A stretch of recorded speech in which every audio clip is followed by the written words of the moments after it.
देश के अंदर ये बात साबित हो गया है, संगठित हिंदू सशक्त हिंदू। आज हिमाचल में अगर वहाँ रोहिंग्या और बांग्लादेशियों ने मिल कर के मस्जिद बना लिया तो संगठित होकर के बाध्य कर रहा है और लोगों को मानना पड़ रहा है। इसीलिए मैं कह रहा हूँ, संगठित हिंदू सशक्त हिंदू, कटोगे तो बटोगे, बटोगे तो कटोगे।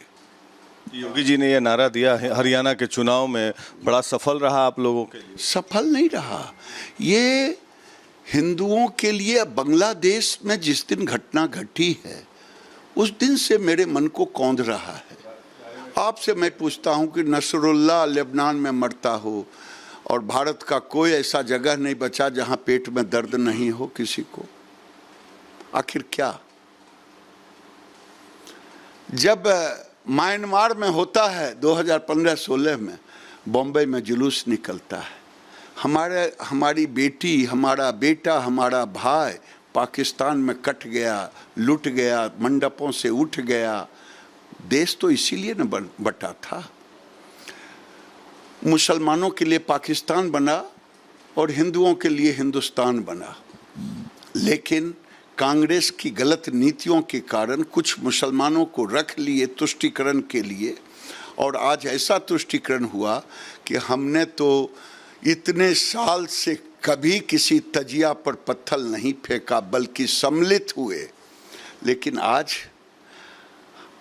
बिहार के बिहार शरीफ में भी रामनवमी जुलूस निकालते हैं तो पथले चलता है, आज तलवार चलता है, आज गोलियां चलती है, आज कांवड़ यात्रा पे पत्थर चलता है यूपी के बरेली में। आखिर क्या इसी दिन के लिए हिंदुस्तान बना था कि हम अपना देवी दुर्गा की पूजा भी स्वतंत्र होकर के न करें?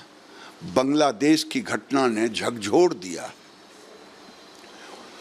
पाकिस्तान में भी बड़े बड़े मकान थे, हिंदू थे, कौन कटे कौन मरे किसी को पता नहीं। बांग्लादेश में भी आज भारत के अंदर भी ये लोग खड़े करने की कोशिश कर रहे हैं। तो संगठित हिंदू सशक्त हिंदू। आप कह रहे हैं कि मुसलमानों के लिए पाकिस्तान बना, हिंदुओं के लिए हिंदुस्तान बना, लेकिन पाकिस्तान इस्लामिक स्टेट बना, हिंदुस्तान सेकुलर स्टेट बना। तो क्या आपको लगता है ये जो बयान आप दे रहे हैं कि बना, लेकिन हिंदुस्तान तो सेकुलर स्टेट बना? मुझे आज भी अपने पूर्वज तो हैं नहीं, लेकिन पूर्वजों से गलती हुई है ये बात मैं कहूंगा, या सोची समझी रणनीति के तहत हुआ। सेकुलरिज्म का मतलब केवल यही है,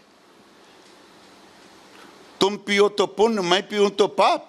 सेकुलरिज्म का मतलब ये है कि मैंने 76-77 साल से किसी तजिया पर पत्थर नहीं पीका, ये सेकुलरिज्म है। सर्वे भवन्तु सुखिनः सर्वे सन्तु निरामय मेरा थीम है, एक एक हिंदुस्तान के बच्चा बच्चा का। लेकिन किसी की जुबान नहीं खुलती, न लालू यादव की खुलती, न राहुल गांधी की खुलती, जब हमारे ही परिवार के लोग बांग्लादेश में लूटे जा रहे हैं तो भी जुबान नहीं खुलती। भारत के अंदर घटनाएं होती, जुबान नहीं खुलती। आपने कहा पूर्वजों ने गलती की, किसने गलती की? अब मैं उन पूर्वजों का बाद में नाम लूंगा। सभी पूर्वज तो थे ही, हम तो उस समय नहीं थे। हम अब जैसे तो सबसे बड़ा गलती नेहरू ने की, सत्ता के लिए ये कुकर्म किया। नेहरू जी की 200%। ये देखिए साहब, आज लोग हमें गाली देते हैं, बीजेपी के लोग हिंदू मुसलमान कर रहा है। स्वामी श्रद्धानंद की हत्या 1926 के इर्द गिर्द हुआ। क्या मोदी जी पैदा लिए थे, अमित शाह पैदा लिए थे, जोगी जी पैदा लिए थे? नहीं लिए थे। आखिर उस समय से ये सोच रहे थे, गलती वहां हुई। तो आप जो यात्रा निकाल रहे हैं सीमांचल बेल्ट से पहले, तो आप वहां जाकर किस रूप में हिंदुओं को जगाने की कोशिश, क्या कहेंगे वहां पे? मैं चलूंगा, लेकिन आप कहेंगे क्या? मैं प्रार्थना करूंगा, सशक्त हिंदू, एकत्रित हिंदू, मजबूत हिंदू, यही कहूंगा।